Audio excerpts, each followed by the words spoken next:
Let's start today by looking at the Schmeltekoff article. This is on page 65 in the Beyond Integrity text.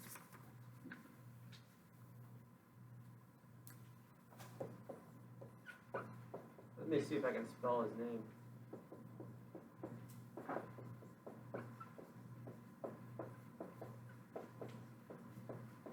Is that correct? I believe it is.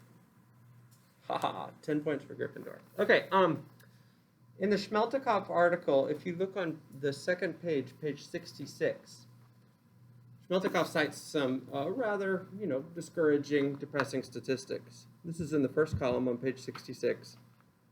When asked recently if business maintained a reasonable balance between profits and the common good, 85% of the American public answered no. A little further down, in addition, a survey conducted by the Gallup organization in 1988, this is pretty dated now, but things have actually only gotten worse on this front, in 1988 revealed that of the 10 major institutions in American life, business ranked last in public confidence and trust. I assume that's behind politics, but that surprises me. This cynicism regarding the institution of business is not only bad for business, but it is also harmful to our wider culture because it encourages the view that no human institutions can be trusted.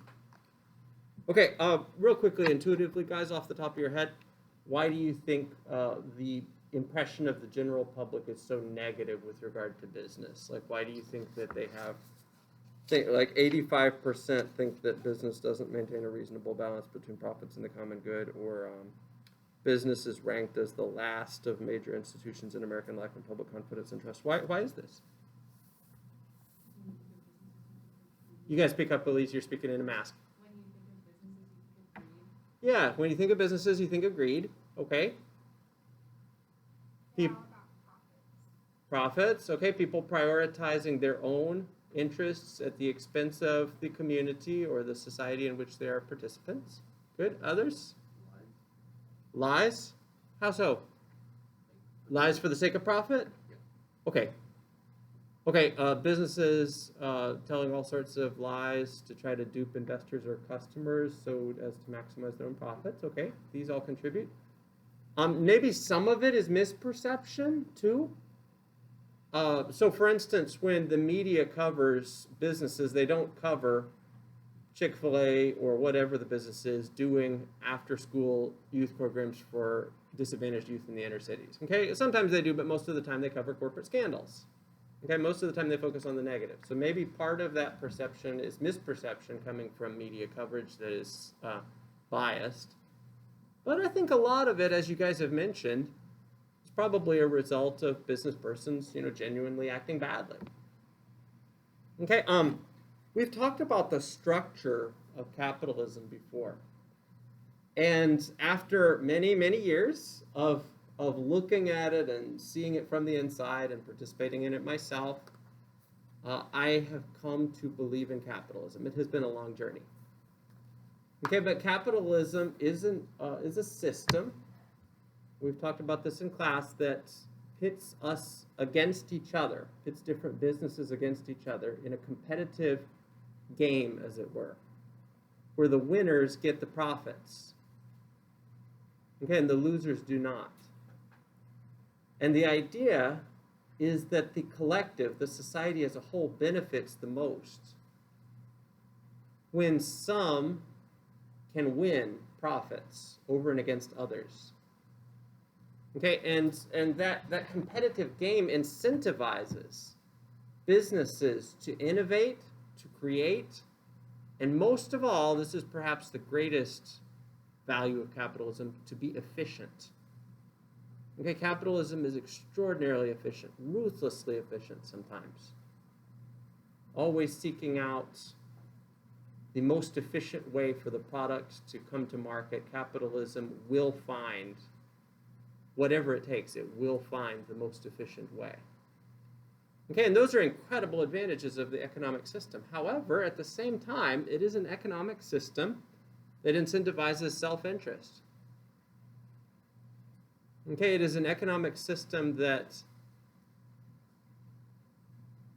promotes or privileges people who think about their own gain even if that means their own gain at the expense of others or to the harm of others. Okay, for that reason, a lot of people have said, this is an economic system that basically teaches people that greed is good. And it leads to all sorts of exploitative circumstances. We don't have to look very far to see business persons whose entire business model is just to be predatory, to find the most vulnerable customer base that they can find and to target their weaknesses. Okay, so it is a system that does privilege and prioritize self-interest. But the theory is, and I think that this theory is actually correct, that's why I've come to believe in capitalism. The theory is that the collective as a whole can benefit the most when each individual business and each individual business person is thinking about self. Because those individual businesses are going to be efficient. And when they are efficient, everybody wins. Because the money and the time and the energy that is saved by virtue of their ruthless efficiency can be deployed towards other kinds of ventures or other sorts of pursuits. And they're going to be creative.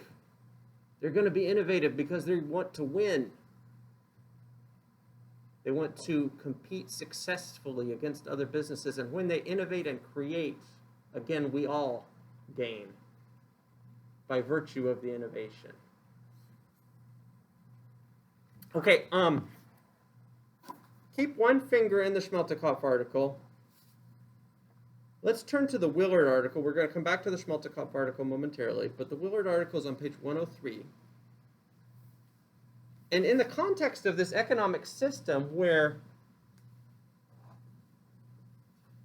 self-interest and competitive pursuit is privileged, if you are a successful competitor over and against others, you win in capitalism.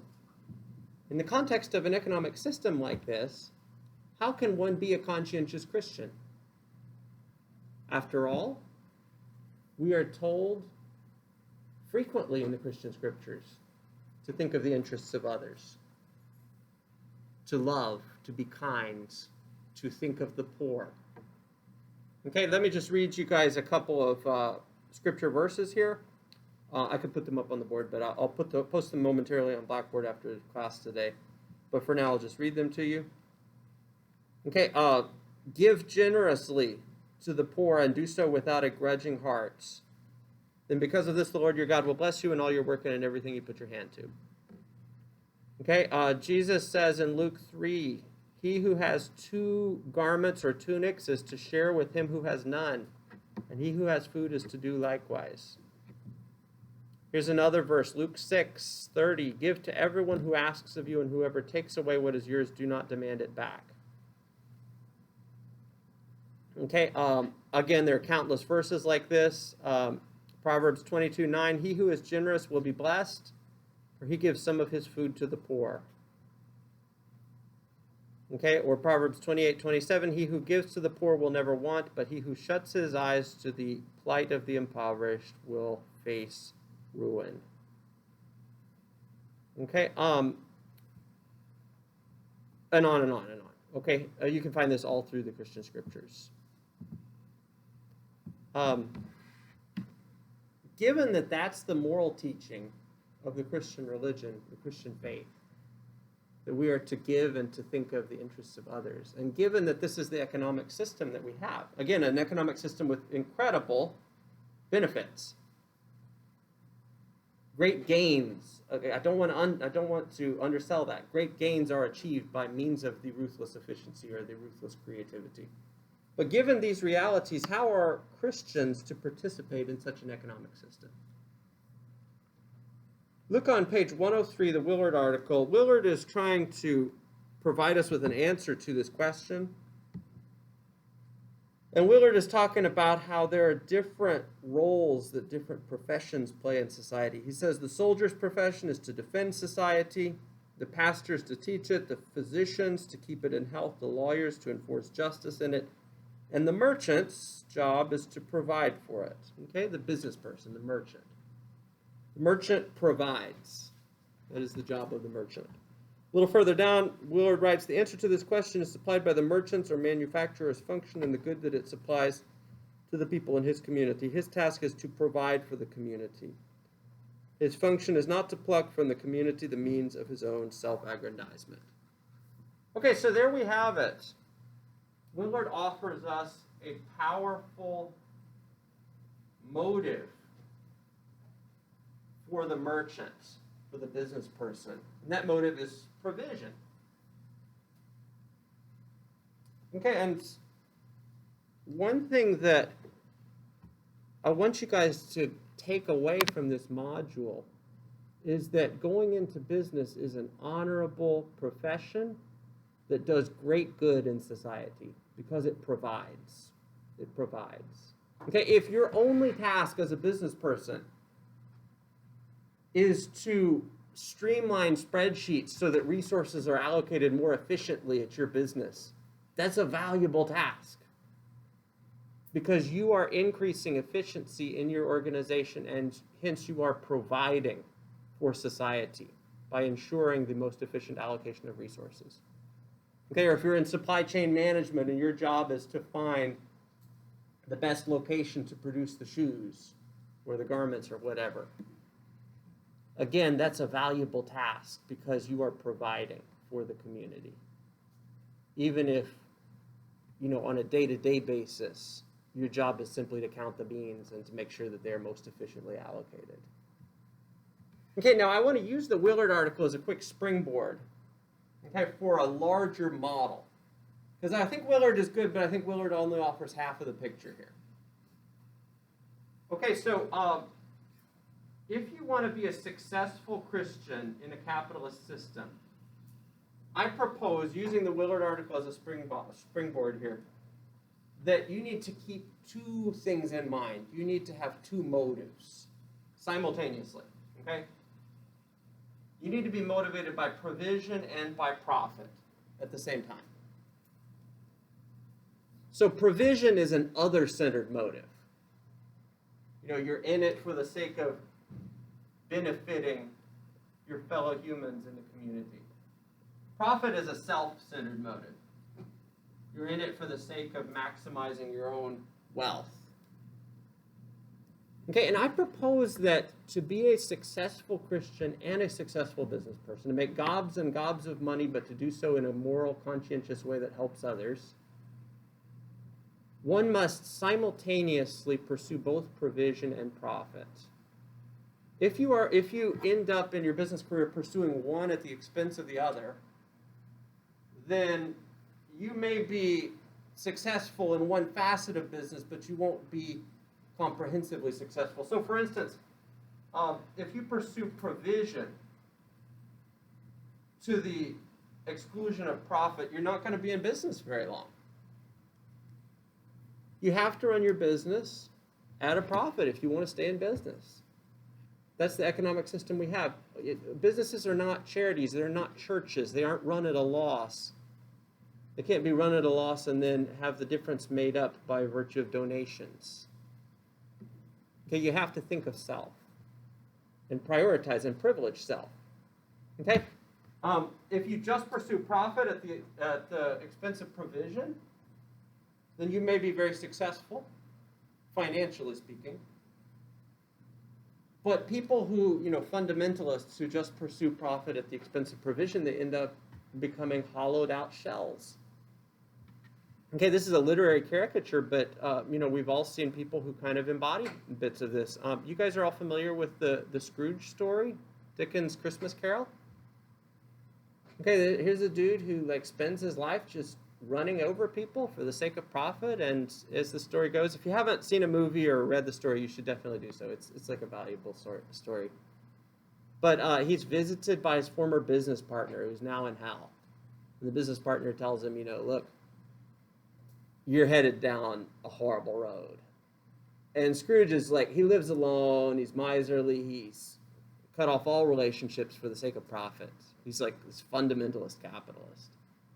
And then he's visited by three spirits, Christmas past, present, and future, and they all show him the error of his ways. Okay, a contemporary Scrooge might be I was thinking of this just the other day. The Coen brothers film, what's the title of it? There Will Be Blood. Is that the title of it, I think? Have you guys seen that? Oh, no. You guys should totally see that. That's like a great commentary on capitalism to excess. Okay, it's the same sort of dude. He discovers oil and cuts off all his relationships, and he becomes vastly wealthy, but actually kills people in order to achieve it.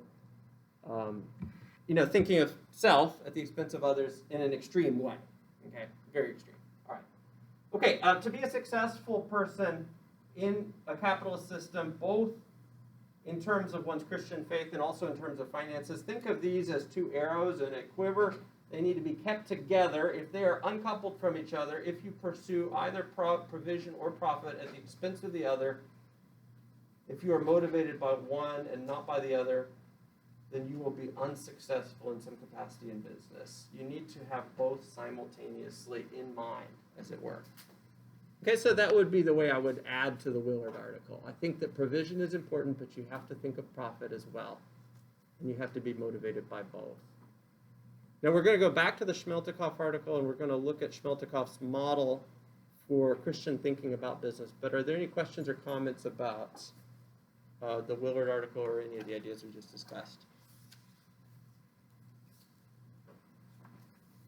Okay, so in brief then, the way you can be a successful Christian in a capitalist system is to try to benefit your customers while also benefiting self.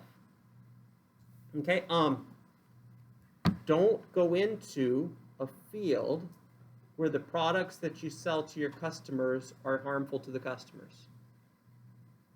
Go into a field where you are selling products that are actually of value to the customers.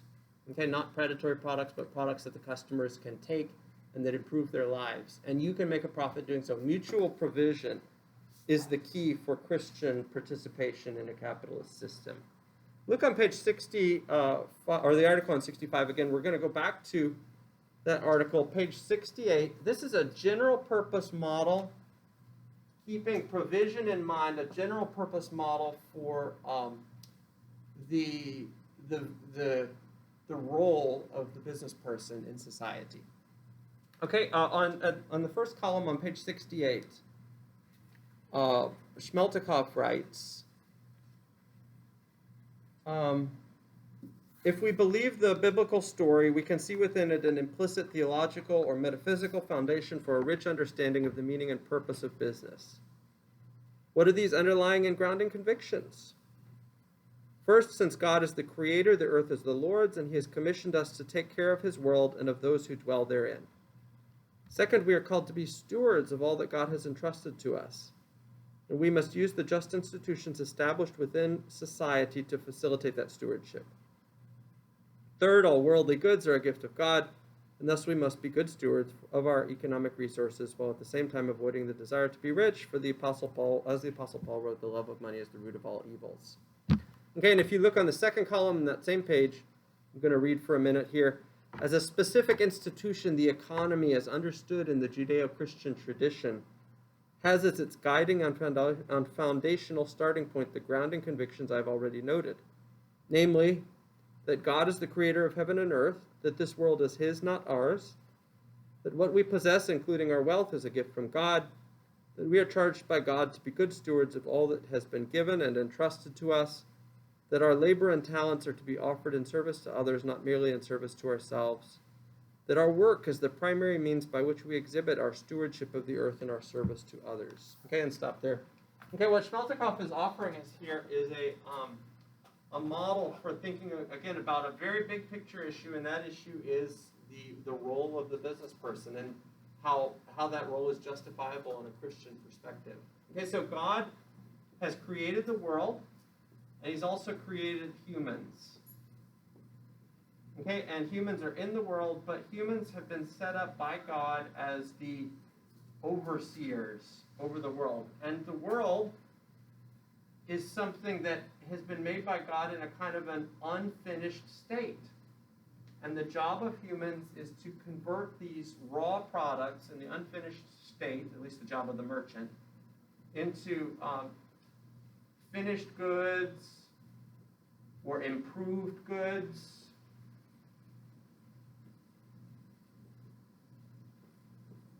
And doing so, at least ideally, again, in the best of the best operations of the economic system, doing so is of value to humans, making their lives more prosperous, more enjoyable, more flourishing, while also at the same time not doing harm to the world. Okay, again, ideally you don't pillage the world. Maybe even improving the world.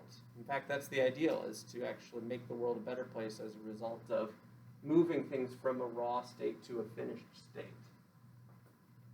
Okay, the name for this model, as Schmeltekoff gives it, is the Stewardship Model.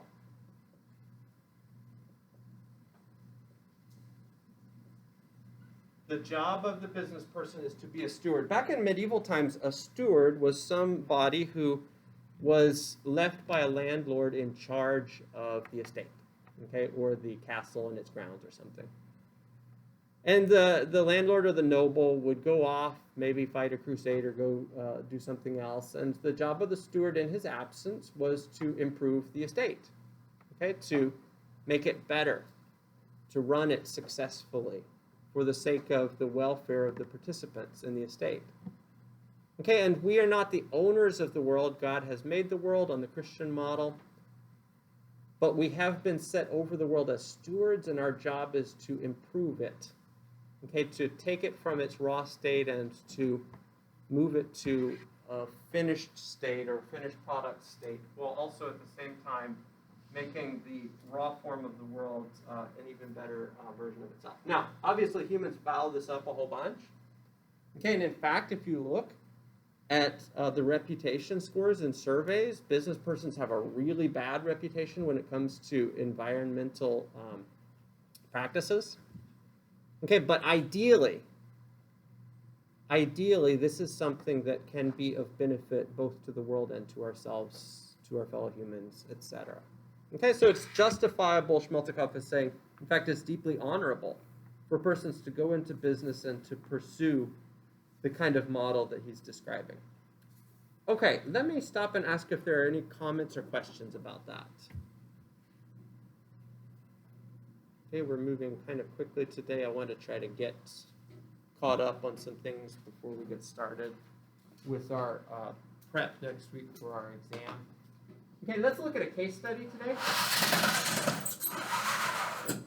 Chloe, could you get the lights, please? This is a company that I like a lot.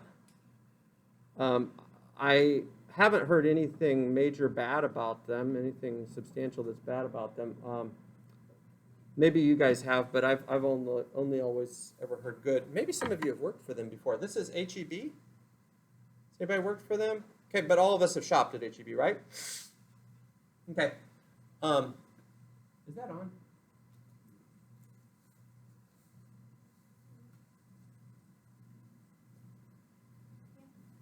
Oh, Dr. Neal, when are you ever going to learn?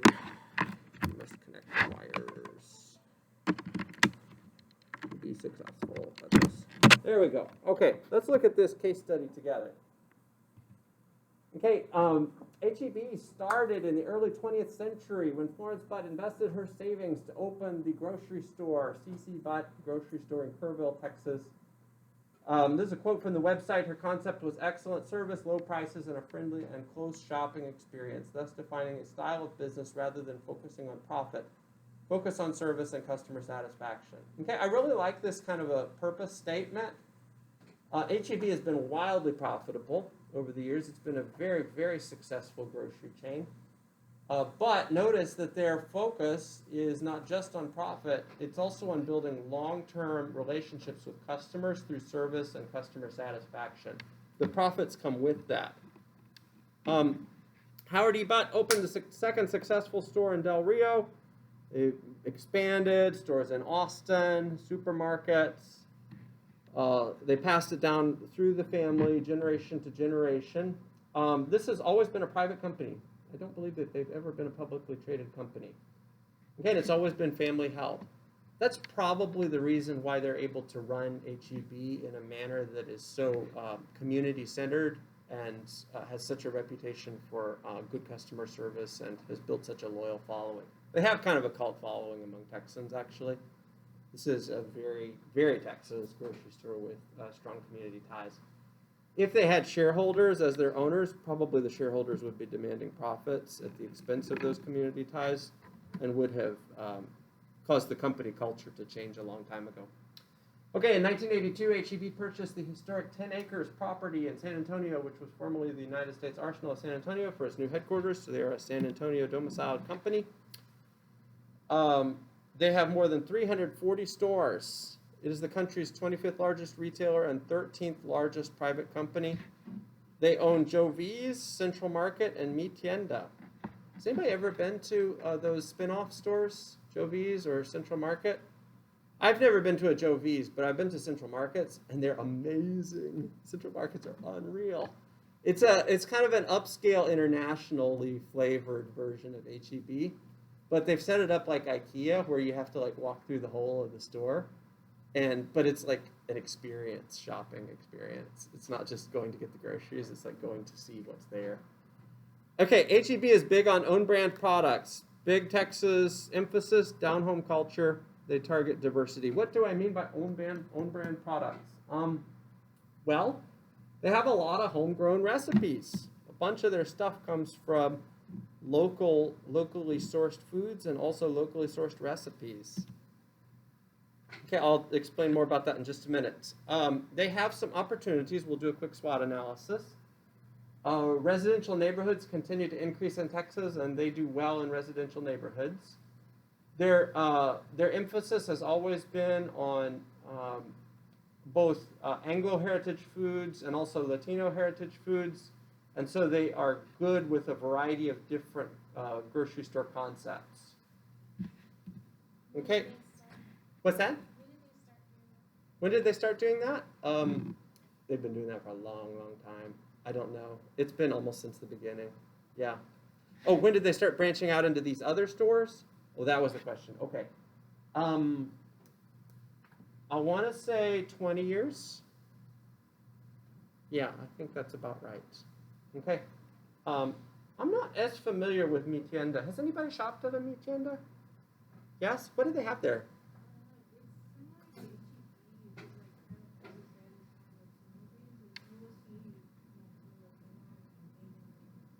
So it's like a Latino foods themed store with H-E-B like culture attached to it or something like that?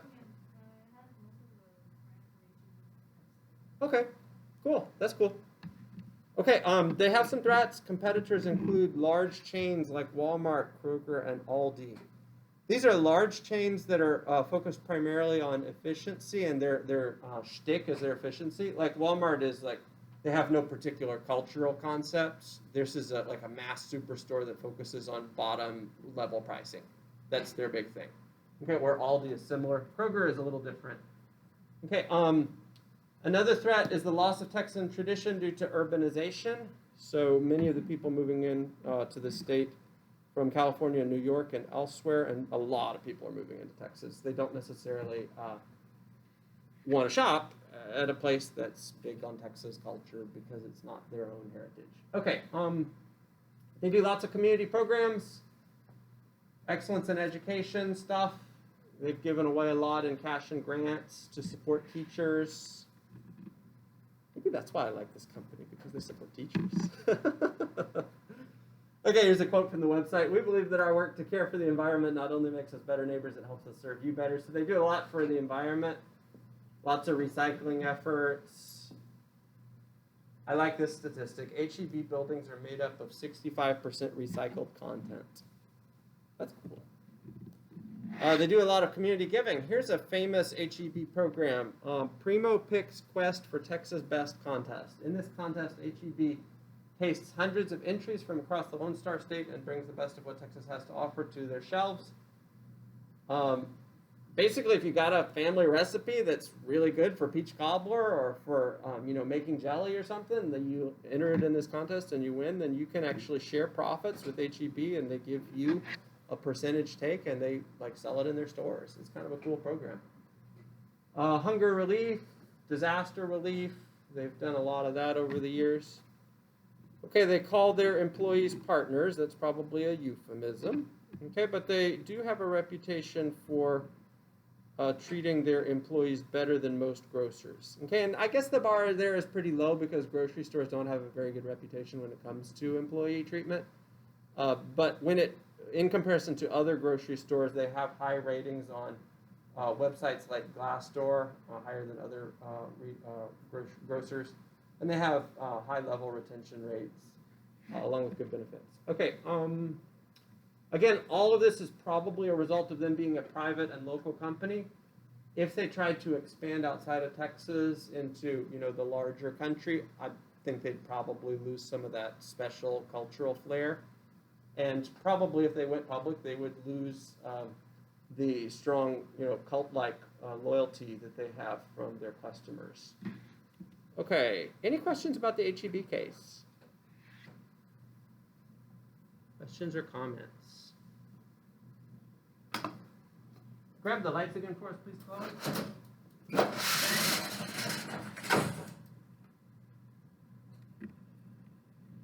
We have time for one more article so that we can catch up with things. Oh, no. I have one more PowerPoint slide to show you guys. Actually, let me do it in the context of the article. That's the way I'll do it. Okay, turn the page, if you would, to the Sirico article. Okay, we will try to do the Psycho article. I've got that on my list, but let's turn the page to the Sirico article on page 119.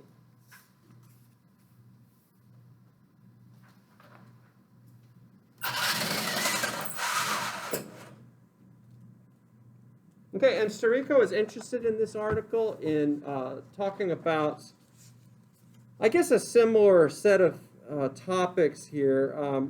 He talks about how business has a bad reputation and, business ethics is seen as an improbable kind of a thing. So when I'm, on a plane or something and somebody strikes up a conversation and they say, what do you do? And I say, well, I'm a professor, and, what do you teach? And, well, I teach several different classes. I mentioned one of them is business ethics. Their response is always, without fail. Like, I can guarantee what's going to come next. And they always say, business ethics? Is that even possible? Do those even go together? Like that, and then they think they're cracking a joke. It's like, guffaw, like funny person. But the reality is that is the cliche. Okay, and Sirico deals with that, and he says at the bottom of page 119, he says, some moralists seem to view business ethics as either an oxymoron or an effort to subordinate what is intrinsically an ethically compromised mechanism to moral norms. To this way of thinking, ethics and business stand in fundamental tension with one another. Okay, and Sirico goes on to talk about why this is the perception that people have and whether this perception is justified. Okay, but I want to focus our attention here on a section of the article that's on page 120 and 121. Again, if you have your text, please open it and follow along, and the rest of you just, listen, and next time let's bring our text to class. There's this anecdote at the bottom of the second column on page 120, and he's quoting this famous economist and theologian Michael Novak. Okay, so Michael Novak, he says, relates another experience demonstrating the almost impenetrable resistance some clergy exhibit to conceding the moral potential of market liberalism. His experience occurred at a conference on economics in which several Latin American priests were participating. Okay, so there's this conference taking place, it's on economics, and some of the participants are priests. The conference went on for several days, during which a persuasive case was made for how the free economy is capable of lifting the poor from poverty through the productive means of the market. The priests remained silent until the final day of the conference, and Novak offers an interesting account of what happened next. Here's a quotation. At the last session of what had been a happy seminar, one of the priests arose to say that his colleagues had assembled the night before and asked him to make a statement on their behalf. We have, he said, greatly enjoyed this week. We have learned a great deal. We see very well that capitalism is the most effective means of producing wealth, and even that it distributes wealth more broadly and more evenly than the economic systems we see in Latin America. But we still think that capitalism is an immoral system. Okay, so the priests say they agree that capitalism is the most effective means of producing wealth, and that it helps the poor people, that it distributes wealth more broadly and more evenly than other economic systems, but they still think it's immoral. Why do you think they might think that? Because they're weird? Yeah. A lot of times businesses, like they prey on like poor people. Yeah. Yeah, because there are, like we mentioned earlier in the class, built into capitalism, some incentives that, if interpreted in a wrongful sort of way, can lead to predation or all sorts of similar kinds of exploitative activities. I think that's probably why the priests said what they said. Okay, and I thought it would be good if we just take 5 minutes here at the end. Apologies, I'd like to spend a little more than 5 minutes on the article, but I'd like us also to do a real quick thought exercise together. Let's take 5 minutes here at the end, and let us, oh, come on. Seriously? Well, this is not my fault. This is the tech's fault right now.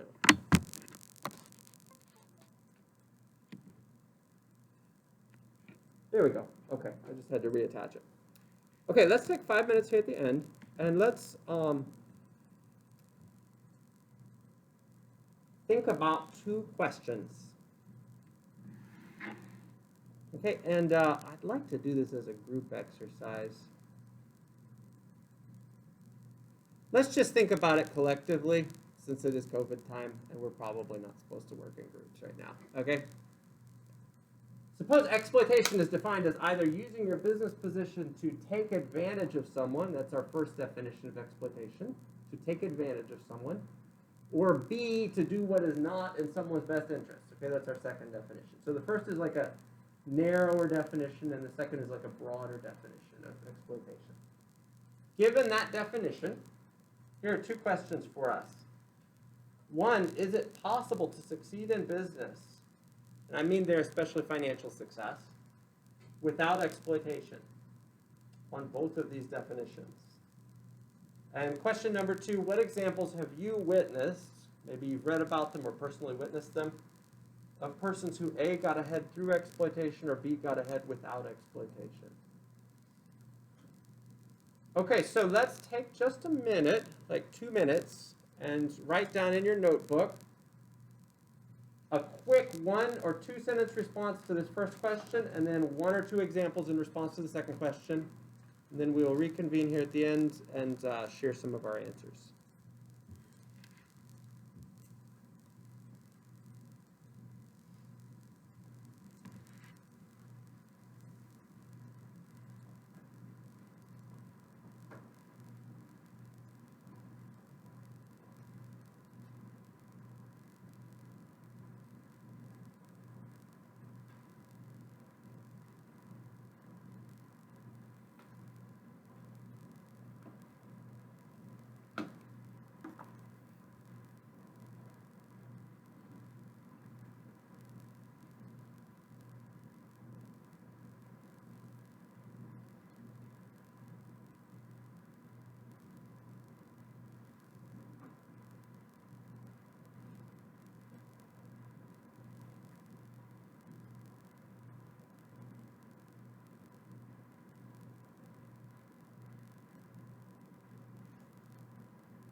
Okay, 1 more minute.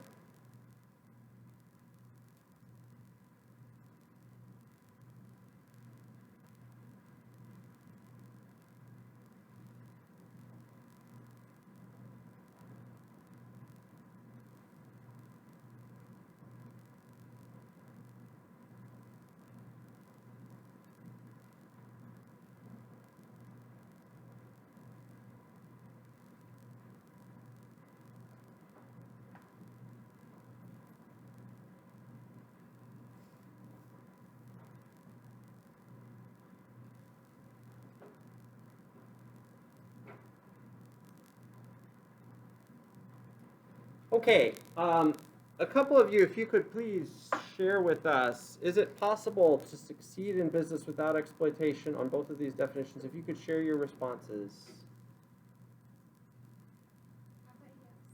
Put yes, okay. Why so?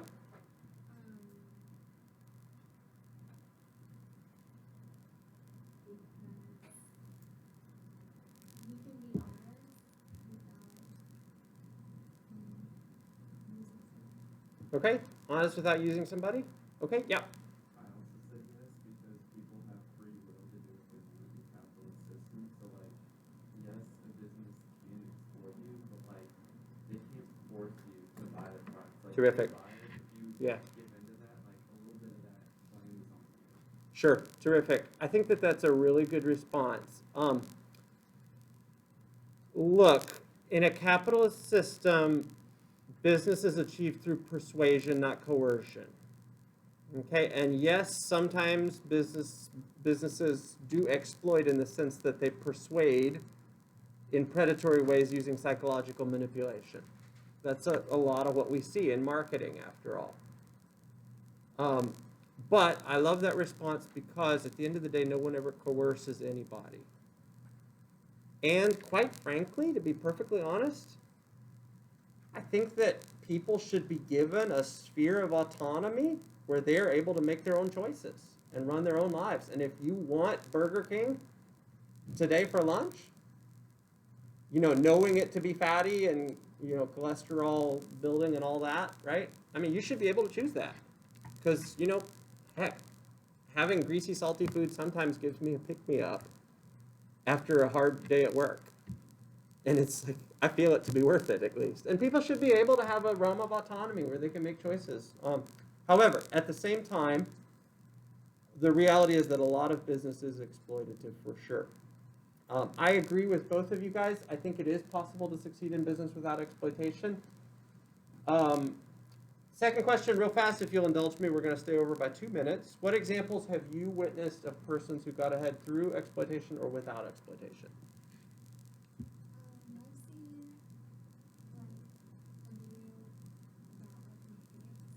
Mm-hmm.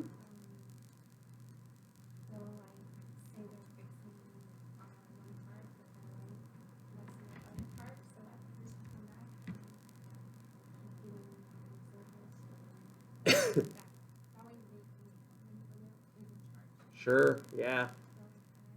A lot of mechanics have a reputation for over-fixing, as it were. Good? Others? Okay. Through exploitation or without? Through exploitation. Okay, I agree with you.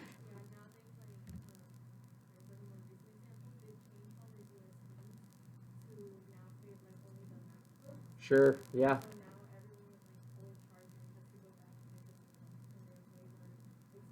Sure. Yeah, they're famous for coercing their customers to participate in the ecosystem through devices that are only compatible with other Apple devices. They do that intentionally. I personally have watched my dad for many decades run his own small business.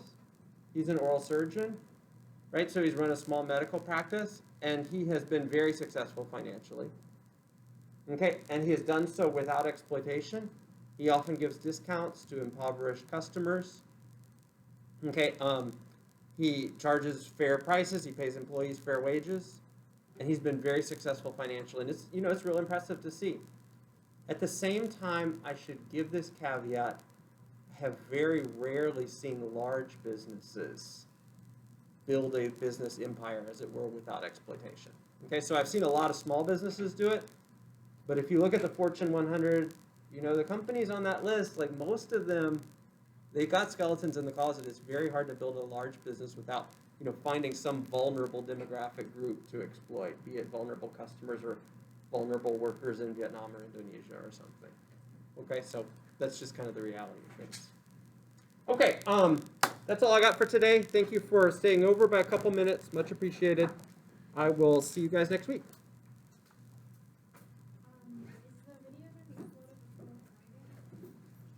Yes, I'm going to try to clean up all the videos today so I can get everything up for the week.